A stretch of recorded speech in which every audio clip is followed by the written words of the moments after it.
From the Library of Congress in Washington, D.C.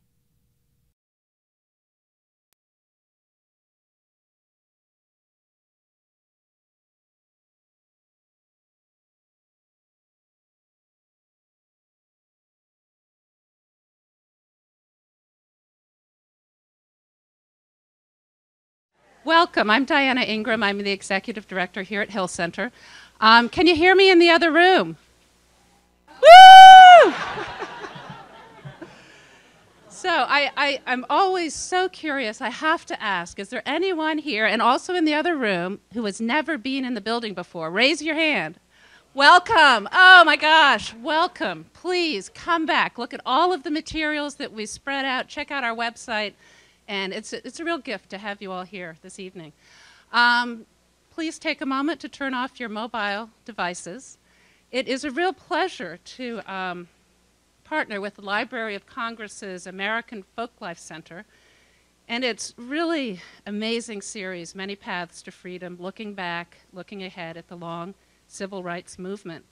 And here we are to present a screening of the absolutely beautiful film that Robin Hamilton has made, This Little Light of Mine, the legacy of Fannie Lou Hamer, followed by the dream event, a conversation with the divine Michelle Martin from NPR. Does it get any better? So please join me in welcoming the director of the Library of Congress's American Folklife Center, Betsy Peterson. Welcome.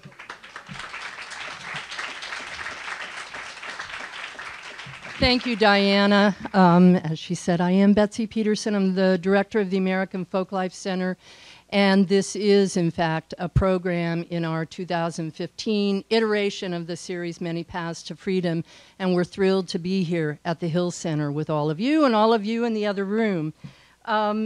I also want to thank a few more colleagues before we begin and before we get to our main event with the film, This Little Light of Mine. But I would like to mention a couple of other library co-sponsors for this event, and that would be our Interpretive Programs Office, who based at the library and who produce a range of exhibits, including an exhibit right now on the Civil Rights Movement, on the Civil Rights Act of 1964, which is installed over the Jefferson Building, and I want to invite all of you to come over and look at it. It's been funded by a wonderful grant from the Newman's Own Foundation and by the History Channel, and features many rare items, manuscripts, photographs, and videos from the Civil Rights History Project collection, which is part of the American Folklife Center. I also want to thank the Education Outreach Program, also a program over at the library. And they are hosting right now a couple of dozen teachers who have come from around the country for their Summer Teachers Institute. I think I hear some. And so I want to welcome all of you. And as long as we're identifying ourselves and acknowledging people, I'd also just like to take a moment to thank the frontline veterans of the Civil Rights Movement, and if there are any of folks here from that period, if you'd raise your hand, or raise your hand in the other room if you're in the other room.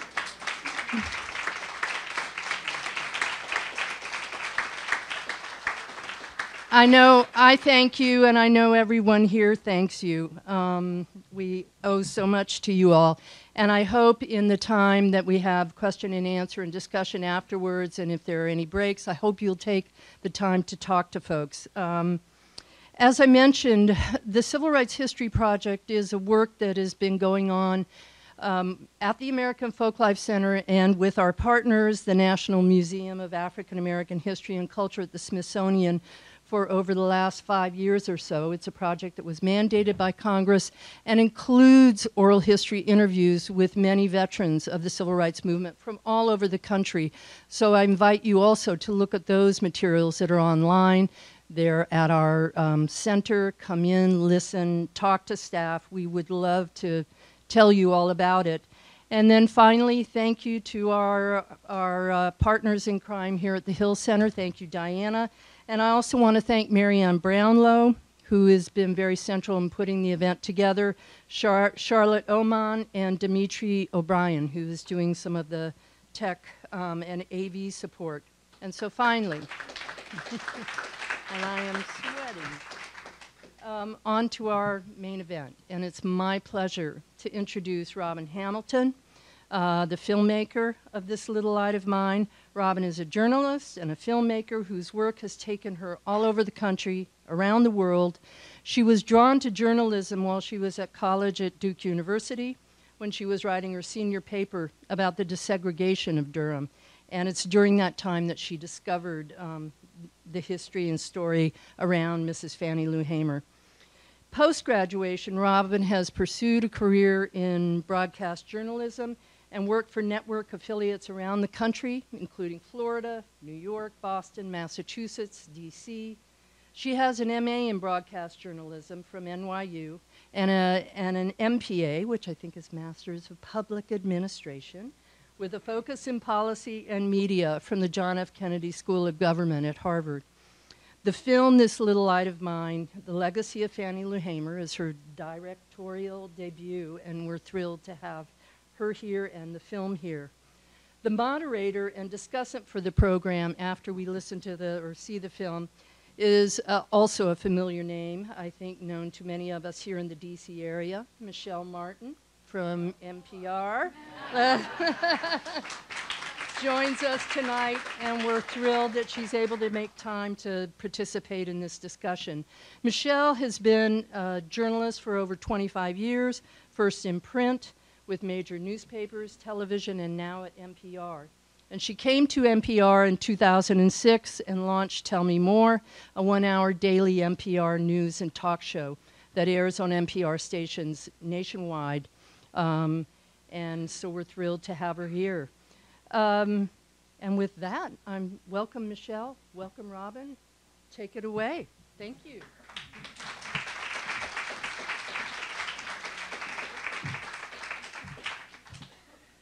Thank you so much. I'm still just blown away to see so many people here to watch this film. Some of you may know of Mrs. Hamer and some of you may not.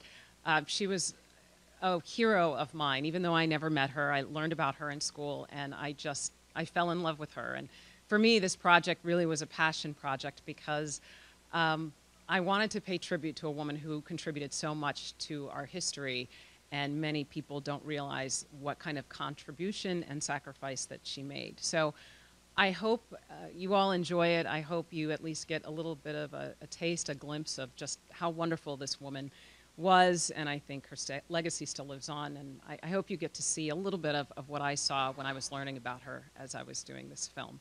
So without further ado, please bear with us. We're going to do a little switcheroo, and then we'll begin the show. Thank you.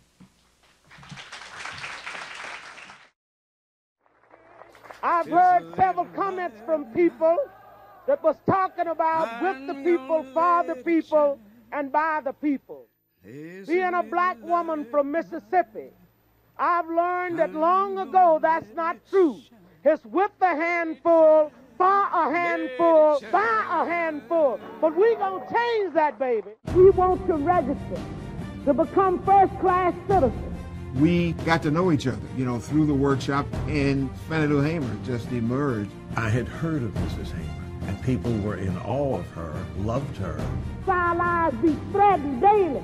Obviously, the linchpin of the changes in the rules of the Democratic National Convention reside in the testimony of Mrs. Hamer. They knew they couldn't shut up Martin Luther King. They weren't paying any attention to who this woman might be. And I knew she was going to be more than Martin. And if the Freedom Democratic Party is not seated now, I question America.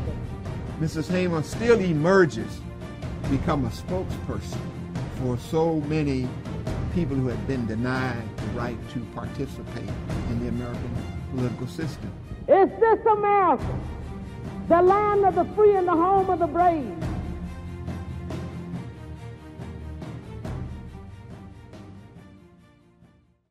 All right, well, Robin, thank you. Thank you. Thank you for the film. Oh, this is my pleasure. How many of you actually knew about Fannie Lou Hamer before you came here? Most of the people here. What about in the next room? Did you all know about her?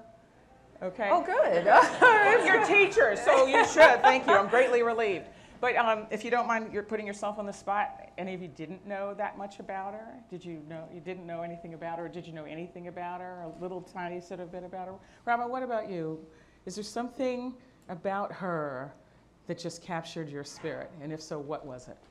I think, well, first of all, shout out to the teachers, because I love that they're teaching and spreading the word about her, because I didn't know about her until I was in college. And what struck me. You were in college. When I was in college. Which is kind of a right. bummer. Yeah. And what was amazing about her was you had this, I mean, you saw it, this strong, real, raw woman who was fearless, and she didn't care about the trappings, the appearance, what she sounded like. She was about truth and getting things done, and that's what really stuck with me, was her fearlessness and her strength. I'm going to disagree with you. I think she did care about appearances, because you know her hair was always done. Her hair was always done. I think she did care that the hair was tight. I think she did care. But I guess in that way, though, there was a certain appearance that a lot of people in the civil rights movement had, in terms of being very polished, the tailored suits, and speaking in a certain way. And she didn't have any of that. So.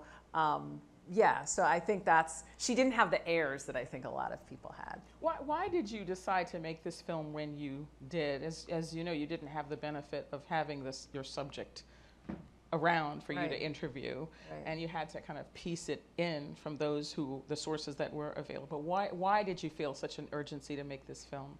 I wanted to do this because for several reasons. One is, when I first learned about her in college, I loved her, and I didn't really know what to do with that. So I really let it go, but her spirit, this sounds weird, but her spirit really followed me. And when I went to Boston and I was working, this was 10 years ago, and the Democratic National Convention was being held there, and there was an event honoring her, the 40th anniversary of that testimony. And I was meeting all these people who knew her, had worked with her, and I just wanted to stay in touch with them. So I did that, and as the years went on, people were passing away. And so I just thought, I need to do something about her now, because if I don't, it may be even harder to tell her story. So with the anniversary of the Voting Rights Act, I just said, I need to do this, and I need to do it now. Was there something that you learned in the course of reporting the film that you had not known yourself?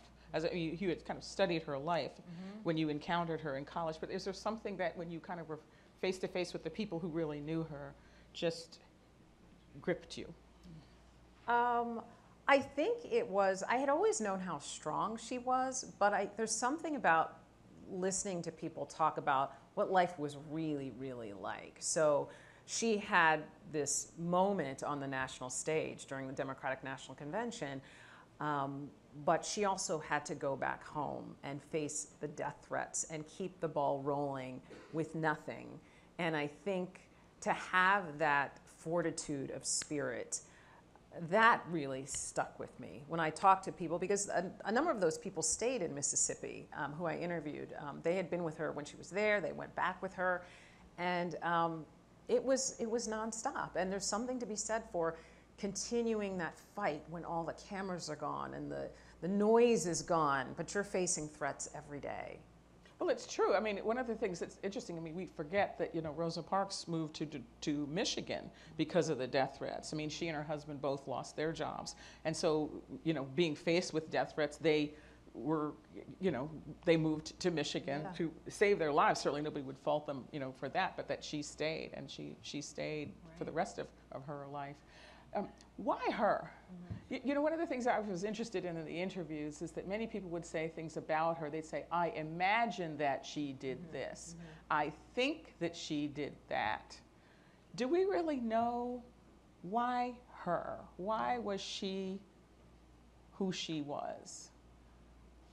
I think some of it has to do with how she was raised, I did a lot of reading. I read several books. The one by Kay Mills, which was very, very good. The Life of Biography, Fannie. This Little Light of Mine. That's right. Yep. Yeah. Exactly. And she was wonderful. And then I also read For Freedom's Sake by Kai Lee, a professor from the University of Georgia. And both of those books give an in-depth look, or I shouldn't say in-depth, but they open a door into how she was raised. And her mother, Luella Townsend, was a very strong woman, and I think she 20 instilled, kids? yes, She had to be 20 kids. I know. How is that possible? Say that again. I know, 20 kids.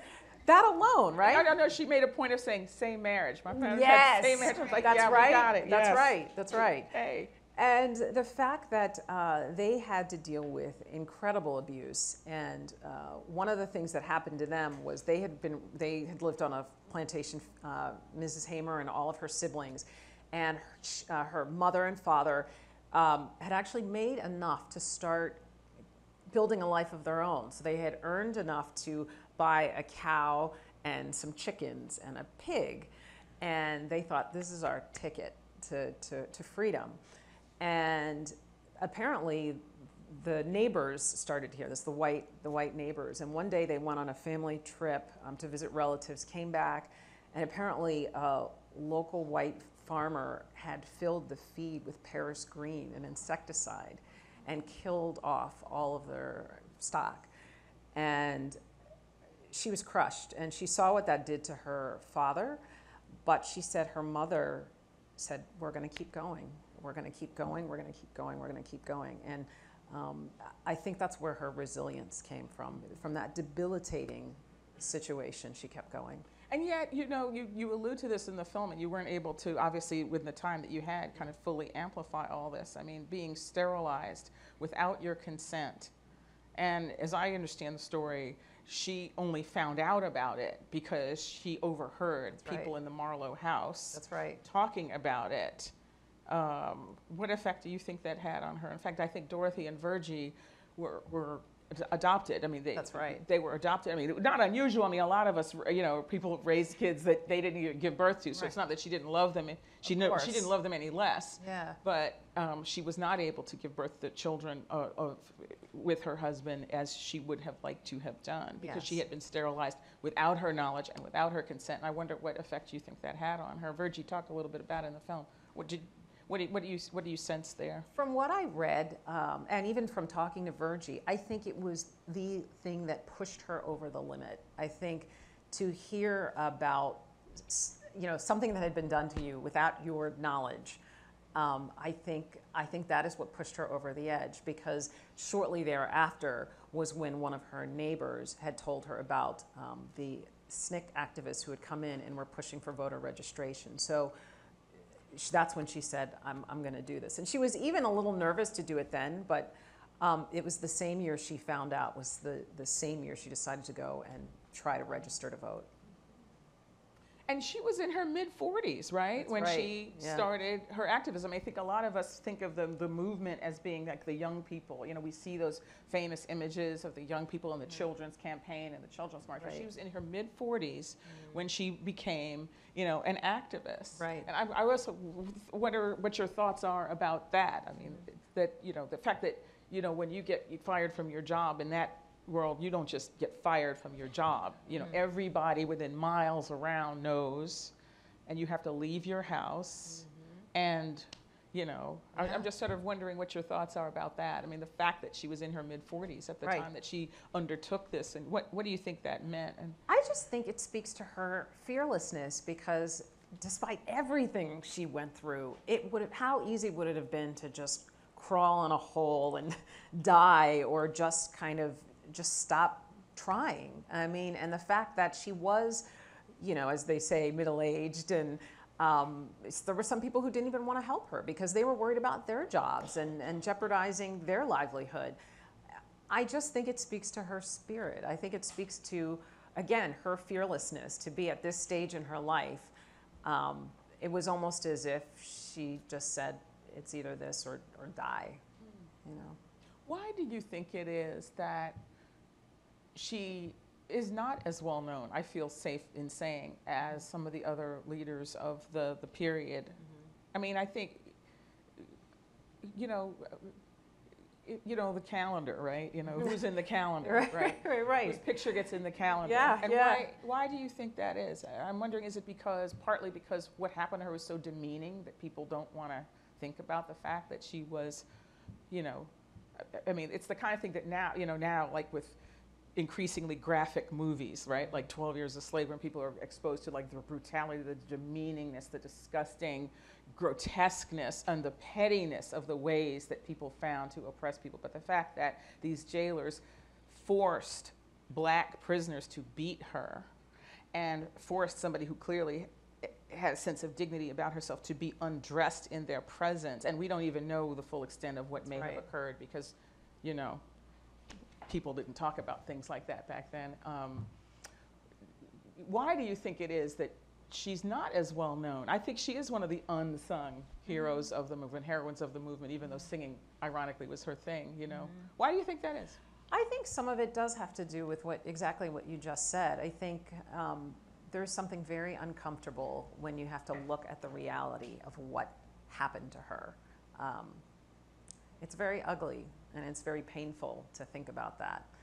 And I also think she didn't have necessarily the pedigree that a lot of people expected. For example, when I had been doing reading about Rosa Parks, for example, you know, she was an educated, well-spoken woman who had been really selected to make her stand about the bus. And I hadn't realized this until much later, but that the original woman, and I'm sure you know this too, who was going to do that, was a young woman who had gotten pregnant out of wedlock, and they didn't think she would be a good image for the civil rights movement. So they kind of pushed her aside and had another woman who fit the role and had her be the one take charge, and now she's in the books, and she's wonderful. Don't get me wrong, I'm not disparaging Rosa Parks by any means, but I think there is a certain type of look and presence and demeanor.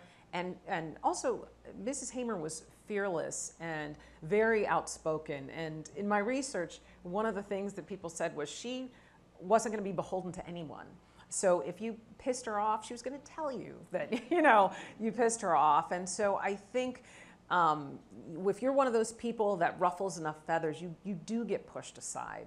And you know, it's to that point, though, it strikes me that she was not pleased with the compromise that was arrived at for the '64 Democratic Convention. I mean, she did not agree with it. Absolutely. You want to talk a little bit about that? I mean, obviously there are a lot of things you couldn't fit in the film. Yeah. And that was one of her famous quotes is, you know, we didn't get here for two lousy seats. And I think her attitude was, it's all or nothing. And you know, there are people who go back and forth and say sometimes you have to give a little to take a little and you have to compromise. But I think her attitude was, you know, we're compromising our lives every day.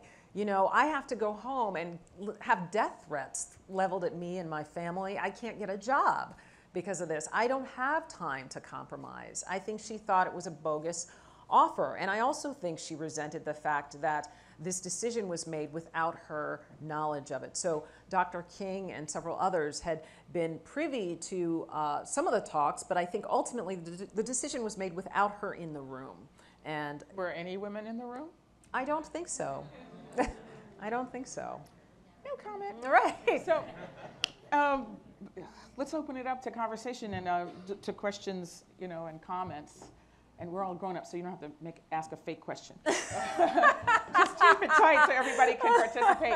But one final thought from you, if you would, you know, tomorrow is the anniversary of the signing of the Voting Rights Act.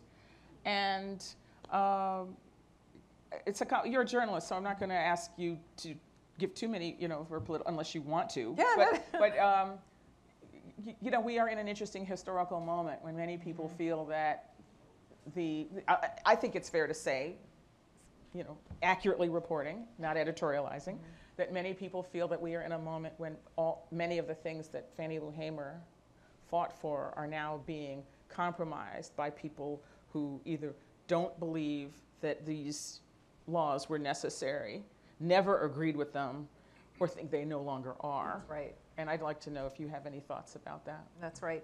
I think she would be, well, I think about her, and I think it's on one hand, appalling to see some of the rollbacks that are happening. But I think there's also a part of me in doing this film that feels like, you know, we all have to stay vigilant in some way, shape, or form. We all have to continue to move forward in some way, shape, or form, to stay informed, aware, to do the right thing in terms of not letting the powers that be, so to speak. But what does it mean, though? I mean, does it mean that she failed? No, I don't think it means that she failed, because I think people are aware of what is happening. And it's interesting that you asked that, because Dr. McLemore, when I interviewed him, I asked him this because when I was interviewing him, it was right around the time that the Supreme Court had decided to strike down parts of the Voting Rights Act. And I said, should we be concerned? And he said, no, because we have come too far to go back. He said, this is alarming, but we're too far to let this go back. So he said, yes, this is a problem, this is troubling, but we're not going back to where we were. So she didn't. So I don't think she failed. Let's hear from all of you. And we have who's the keeper of the microphone there? So you are the keeper of it? Well, why don't we come here and then let's work backwards and then we'll flip over to this side. How does that work? Okay. You want to do it that way? So you're there? Okay, yeah, you're there. Okay, got it. I didn't get it. That's All right, okay. then we'll start there and move forward. How's Sure. that? Okay. Which is a better message anyway, isn't it? Yeah, Right? I just had one quick question about mainstream feminism and race. How Fannie Lou Hamer is perceived in her time with respect to mainstream feminist movements, and now looking back on her legacy. I don't hear a lot of talk about, well, I don't want to editorialize either, but I want to hear your thoughts about how they intersect or how they diverge in terms of race and feminism. I think he's asking you. Yeah. I'm looking at these. No, that's a really good question. I have to really think about it, because there's always been there's been some synergy, but also some tension in terms of race and feminism. Is that correct? Is that what you're? Yeah, I do. What's interesting was she became active after everything that happened at the Democratic National Convention. She became active with the National Women's Political Caucus. And so she started working with other women, white women. But there was a bit of a break in terms of, she was still a Southern woman. And so she believed in supporting her husband in a way that made some women from the North, some white women, bristle. She also wasn't pro-choice.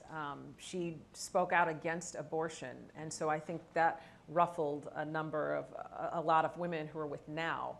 And so, and I think that all stems from her being sterilized. I think that was a product of her circumstance. And people try to make that an issue, but I think it was all from what happened. So it was a complicated relationship. Ultimately, I think there is an allegiance, but it was difficult. Ma'am, here, can we, where are you going next? This, right here, this person, here is, sir. Go ahead, take the mic, because remember we're streaming. Just to piggyback on his comment and what you alluded to earlier, not just race and feminism, but image and colorism as it relates to women of color and who gets to be the spokesperson and who doesn't. And you alluded to it when you talked about Rosa Parks, yeah, and who had done it first, and versus to expand on that, the image and colorism in terms of who's allowed to be who's selected to be a spokesperson for those progressive issues. I think that this is a question right in front of you, or what do you, right in front of you, sir? Go ahead. How did you decide whom to interview, which interviews to include in the movie, and is there anybody still alive that you wish you had interviewed but you didn't? Oh, okay. No, that's a good question. So I decided, the way I decided, I had just gone through a lot of the people in the books that I had read, and some were very big names and some were smaller names. And I wasn't really having a lot of luck with some of the big names, and also people who had already been featured in a lot of specials about Freedom Summer. And so I reached out to Dr. McLemore and Reverend King and Dory Ladner because they were in Mississippi and they were deeply entrenched in Mississippi. And I liked the fact that they had worked closely with her. And then when I had reached out to Heather Booth, I had done my research and I saw that picture of her, which I loved. And we just got through talking, and she was a wonderful person. Just as a young Caucasian woman coming from the North, to put herself in that situation, I was fascinated. And I wanted to see how she felt with Mrs. Hamer. And then her daughter, of course, I just really wanted to get that very personal perspective. The one person that I really wish I had could have talked to, there are a number of people, but one who really stuck with me was this woman named Unita Blackwell. And she was right there with Mrs. Hamer. They were thick as thieves. She eventually became mayor of a small town in Mississippi. And they were best friends. And I listened to recordings of her, and to hear her talk about what they laughed about and what they ate. But unfortunately, she has Alzheimer's now, and just was not in a good place to speak. But if I could have, I would have loved to have interviewed her. I have some questions from Yes. the other room that ask a lot about, we haven't forgotten you over here. I'm just going to switch it up a little bit and say a lot of people would like to know what your plans are for distribution. Like, are you going to syndicate? Are you going to do film festivals? Oh, thank you. That's so nice to ask. Yes. Yes, so I am looking for distribution. So at this point, I'm talking to distributors, and the goal is to have it distributed on DVD and then to have it on television. The irony is I had done all the front end work, the research, the interviews, the production, which has been just a dream. And the reason why I did it with nothing was because I couldn't really knock down the doors of, even though I worked in TV, I couldn't knock down the doors of like the powers that be. So I never would have been able to make this because I didn't know the right people. So then to be doing the distribution angle, that's where you have to really kind of maneuver through all the nonsense. So that's what I'm trying to do right now. Well, the length, though, is kind of hard, isn't it, for theatrical release? I mean, it would need to be longer, right? Yeah, so it won't be theatrical. It's really going to be for TV and for classrooms. I really do want it to be in universities and schools. Well, this is another person says, my knowledge of Mrs. Hamer did not come from teachings in school.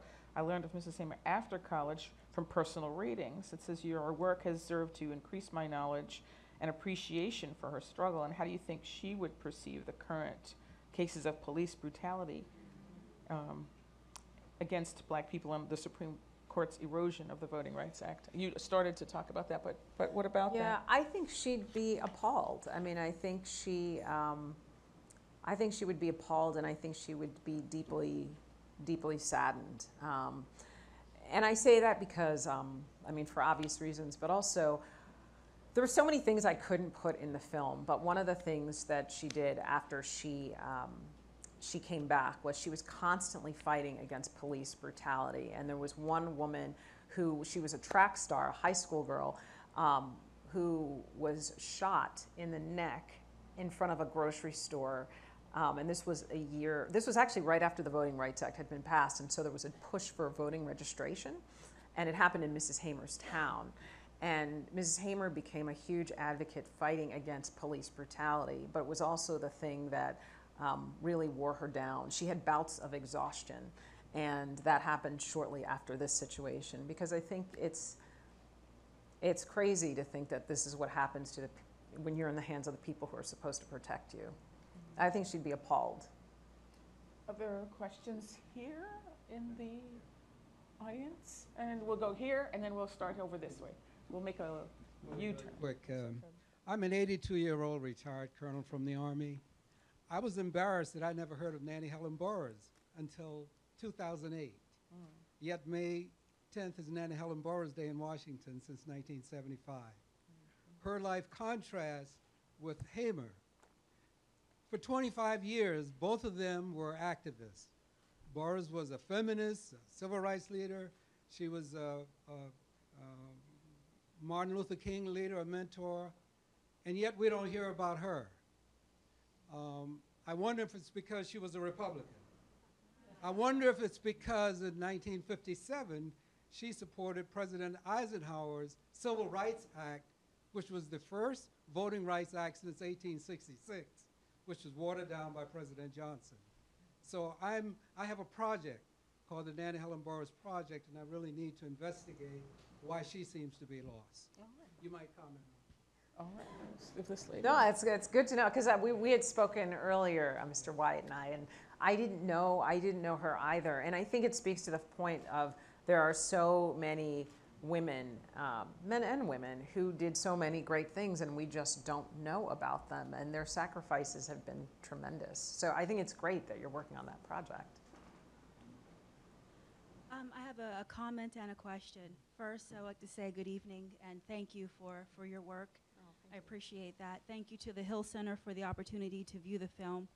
My comment is there's been a lot of talk about putting a woman on the $20 bill, and I don't know how many of you agree with me, but I think that Ms. Hamer would be an excellent selection. And my question to you, ma'am, is about how long did it take you to actually make the film, and what was your budget like? And the last question would be, do you have any other documentaries that you're working on at this time? Thank you. Oh, thank you. So I've been researching her for years, but I gave myself 1 year. I'm sure Michelle can appreciate this. Deadlines are sacred. And so my attitude was, I'd met too many people who said they were going to do documentaries, and it just kind of went on and on and on. And I said, I'm going to give myself 1 year. And I had no budget. I had nothing. So for whatever reason, divine intervention, I had applied for a number of grants, had gotten rejected multiple times, with the one exception of a $5,000 grant from the Sam Rubin Foundation. And they are a foundation that's committed to justice and peace. And the woman who runs it, or ran it, she's now retired, was a big fan of Mrs. Hamer, and that kind of helped get me started. But I'm also a freelance journalist, so I just basically like hoarded my little kibbles and bits and peanuts together and got that together. And then I would do things like, for example, Freedom Summer celebrated their 50th anniversary and last year. And so I went down there and just went to their little event.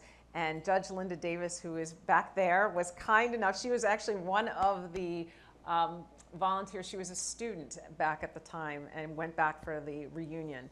And she was wonderful to me. In the booklet, there were pictures that people had when they participated. And she had pictures in the booklet. I said, hey, can I use some of those? And so it was kind of doing stuff like that to, you know, she was very kind to let me use them. I had to use, I went to Tougaloo College, where they have her archives, and they were wonderful to me. They let me use some of her photos at an incredible discounted rate. And so it sounds so like unglamorous to talk about like photos and discounts and stuff like that, but that's what you have to do when you don't have a budget. So I basically just kind of had to hustle that way. When you don't have a budget, you have to get really creative. You know, it's always hard to prove a negative. It's my understanding that Kay Mills, it took her 7 years to get that biography did it really? I didn't of know Fannie that. Lou Hamer published. Wow. Because at the time she started that book, people said, you know, nobody cares about that. Yeah. You know, nobody, I guess somebody does. right. The overflow people. Another question? Okay. Oh, yes. Mike, where's your mic? Oh, other yeah. works. Oh, the works. You know what? At this point, I have a couple of ideas, but I don't have anything. I'm not diving deep. Okay. Yeah, I don't have anything immediate. What a question from the other room is, what do you hope the film accomplishes other than to educate the public about Fannie Lou Hamer? Well, I hope the film offers a piece of inspiration about what we all are capable of doing. I think that's one of the things that stayed with me, even when I was doing this film, or even when I learned about her in college, when I would have moments of wallowing and dealing with minutia.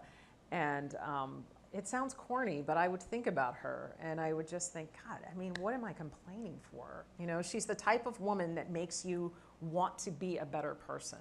And so I hope by exposing you to this film, just whatever it may be, I hope it will be a reminder of what you can do, because I think she inspired that in a lot of people. Another dimension that someone pointed out is, are you aware that she spoke at the White House Conference on Food, Nutrition, and Health in 1969. The anti-poverty and food assistance programs that became law were part of the change that she spoke about.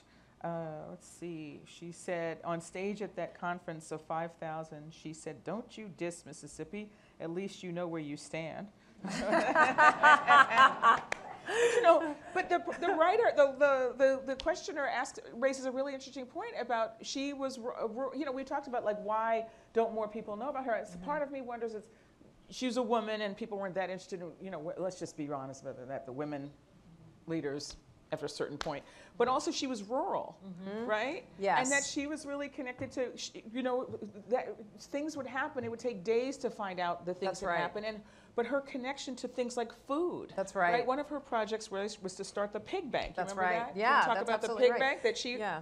That's right. She was really into food. That's and, right. You know, that's right. yeah. Because she said there are too many people struggling, and she said black and white children who are going hungry in Mississippi, and there's no reason for it. So she had created the pig bank, the pig farm, which was basically, you know, you have a bunch of pigs, they have babies, and you give them off so that people can feed each other.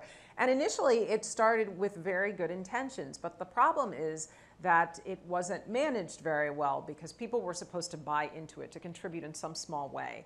And a lot of people didn't have any money to contribute, but Mrs. Hamer would give them the pigs anyway, and so it just couldn't sustain itself.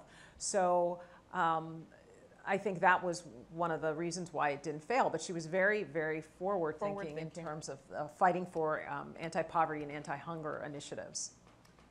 See, another person says, please encourage people to always vote. That's right. In order to honor her contribution to an equal society. Please vote, even if it's necessary to write in. She sacrificed too much for people to not vote. Yeah. Well, I'm sure people. Doesn't that frustrate you, though? I have to be honest. What do we think about that? I mean, the fact that something like 43% of people, like in a good year, we have, you know, under 50% of the population, the eligible population, right? So what do we think about that? What do we make of that? I don't even know what to make of that. I really don't. I mean, not only because of her history, but also around the world. I mean, there are people who are still dying who don't have the opportunity, women who don't have the right to vote. I don't understand it. I really don't. Another questioner asks, has the film been shown in Mississippi? If so, where, and what has been the reaction? And this is from a person who signs a Mississippi expat. Oh, okay, that's very nice. Actually, I haven't shown it in Mississippi yet. I'd like to. So I'd like to schedule a screening with them, especially with the Hamer Institute. They were wonderful to me. So, which is where? Which is actually, I'm sorry, in Jackson at Jackson State University. And Dr. McLemore was the founder of the Hamer Institute. He used to teach at Jackson State. But no, I haven't done anything with them yet. Actually, they rejected me multiple times when I was trying to get the film made. So I wasn't exactly in a rush, but I know to show it there. But I will be showing it there. Well, you know, sometimes no wine before it's time. Other questions? Right. We have time for, I think, two more. I think we have time for two more. Yeah. Did she work with Bob Moses? Absolutely, yes, she did. And I had actually tried to reach Bob Moses, but he had been very busy with Freedom Summer activities, so unfortunately I wasn't able to connect with him, but he was great. He was really great just when I met him during the anniversary of Freedom Summer. So I want to see if I can get you to comment on something that I've wondered about for some time now, and I think I see it coming out of the movie, and the gentleman in the front who talked about Nannie Helen Burroughs, I think it goes to what I want to see you comment on, which is basically, was there some sense of classism within the African American community? For instance, people like Selma Clark or Daisy Bates, for instance, Ella Baker, these were college-educated women. And of course, Mrs. Hamer was not. And in the case of Nannie Helen Burroughs, she also she produces the 10 Things a Negro Must Do. It was rejected by most African Americans as condescending and elitist. And so I'm wondering. Well, what were some of the 10? Were there 10 or were there 5? 12. I think it was 12. 12 things that Negro must do for himself. Actually, she says for himself. What were some of the 12? Well, she talks about he must keep his home clean, and of course, we accept that, and he must live a life that is so acceptable that others would find him worthy of citizenship, and so forth. But she says some other things like he must do for himself, which we can all accept. And she goes through and quotes, I think, the book of Deuteronomy and talks about that the Negro must be self-reliant. She's really a disciple of Kelly Miller and Booker T. Washington. Yeah. Well, this was a good one. The Negro must learn to dress more appropriately for work and for leisure. Yeah. So how are we doing? Are we doing okay? But can I get you to comment on that Sure. though? Is there in Ms. Hamer's case, because I've always had this suspicion, is there some sense that among the black intelligentsia, so to speak, that this was a grassroots effort by an uneducated woman, so to speak, who did not fit this But the who look? are we speaking about here in that sentence? I'm thinking about the regular civil rights leaders of the day. Aside from white skin privilege, of course, the benefits of light skin privilege. All right, we got you. We got you. We have one more over there, and then we're going to ask Robin to give us a closing thought. Yeah. Your thoughts about that? Well, I absolutely do think there was some classism and elitism. There were definitely people who said they wouldn't share the stage with Mrs. Hamer because they didn't like how she talked. They didn't like how she sounded. There were people, Roy Wilkins in an interview actually said that big woman needs to sit down. So yeah, there was, and it makes me angry just to think about that. What, you don't think she has something to say, really? So there absolutely was a lot of classism. And what's interesting is you mentioned this woman, Nanny Burroughs. Nanny Burroughs. And Mrs. Hamer's idea was the same in terms of self-reliance. She, with what she had, she did put herself together with her hair, and fine, she wasn't wearing a suit, but she had a perfectly ironed house dress. And she did believe in self-reliance, which was why she created the pig farm, which is why she tried to create other opportunities for people who were poor. So the ideas are the same, and I do think that people got muddled in the whole issue of classism. Absolutely. Because of her color. She thought she was too dark. Just a curious Final note. In the credits, she lists the FBI. What was that about? The FBI provided those photos of Mrs. Hamer after she had been beaten in the Winona jail. So those were, that was from her, the investigation from that. Complex story. Well, thank you, Robin. I wanted to ask you if you would just give us a closing thought, perhaps a takeaway. A number of the questions actually speak to that. And we actually didn't read all of them, but there were similar themes that a lot of people were very interested in, about what your takeaway is and what you would hope that people would draw from the film. Could you just give us a closing thought, perhaps a charge, perhaps something you would really like us to be thinking about? Well, can I cheat for a second and just ask you, you've done so much great work, you're a pioneer in the field. No, please. Right? You really are. And so, well, I will just make one edit. Yes. I will make one edit to my lovely introduction, which is as of October, I will be hosting Weekend All Things Considered. So, thank you.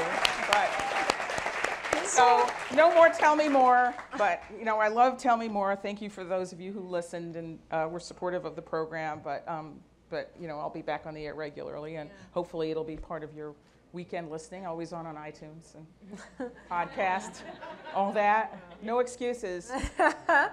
But from your work and everything that you've seen and you've been through in your career, I just want to know what did Mrs. Hamer mean to you, and just when you reflect on everything that you've seen and you've done and accomplished. Well, you are taking this in a different direction than I was expecting. I'm sorry. I was not expecting that.